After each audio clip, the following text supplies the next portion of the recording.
So I'm just going to go through a project that we did for the University of New South Wales. The idea of this project was that the art studios here, there's 4 art studios, would be run off-grid. So we've set up an off-grid system using 3 kilowatts of solar array and a 650 watt wind turbine. We'll just come into the control room. So this is the control room, this is our control board, I'll go over that with you.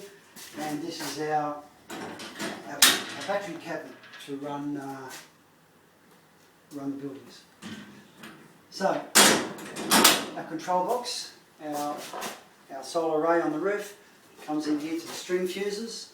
String fuses run through a string isolator, through a solar charger, down through, this is what we call our DC rail, or this is our DC coupling section. From here we go through the battery isolator to the batteries. Then we come back and we've got an inverter isolator, and in this particular case we're using a Selectronic SP Pro. It's a 48 volt system. So obviously the SP Pro is providing 240 volts at 63 amps for the buildings. We've got an AC changeover switch. And the whole idea of this is that if any maintenance needed to happen here on the system, there is actually an AC board here. So we can just switch over from inverter to mains, and then we can do any maintenance we need to. And it means that the buildings have still got electricity. We've got a wind controller here for the Ampair turbine. The turbine is a 650 watt. Wind controller is set up also to be charging the batteries in conjunction with the solar on the roof. In this particular case, we've installed a generator simulator as if there was actually a generator installed. Because the whole idea of this is that it's off the grid, perhaps in a remote location. It's just simulating 4 buildings running in a remote location. So we just developed a generator simulator because we're actually in the middle of Randwick here, and we don't think that the neighbours would appreciate a generator running.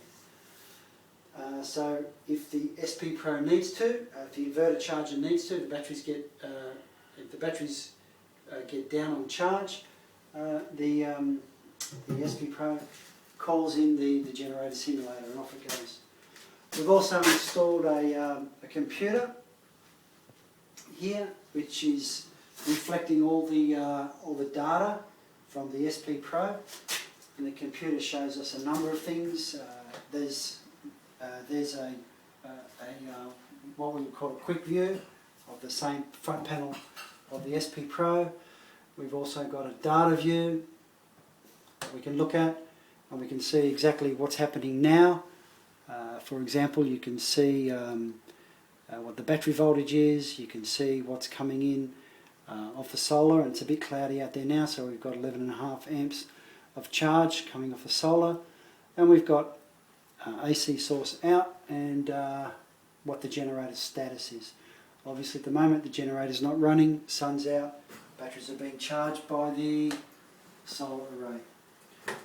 In here we've got our batteries.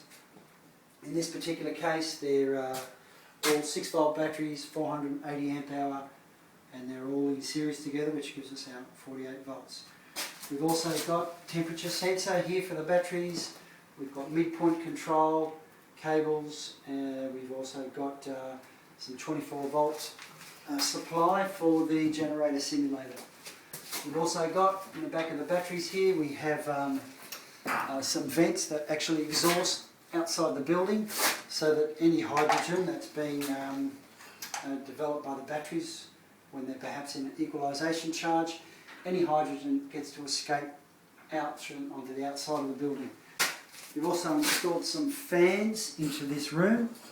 The fans are on a timer, and I guess what's happening, and what's been designed to happen, is that the room pressurises because the fans are blowing in, and that pressure goes up through some vents in the bottom of this cabinet, and the gas ends up being exhausted outside.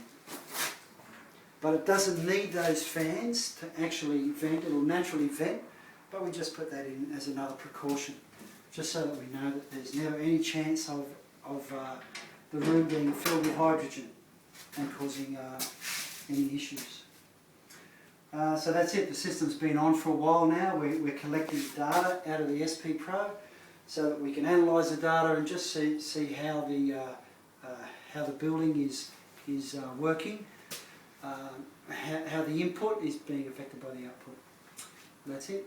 Job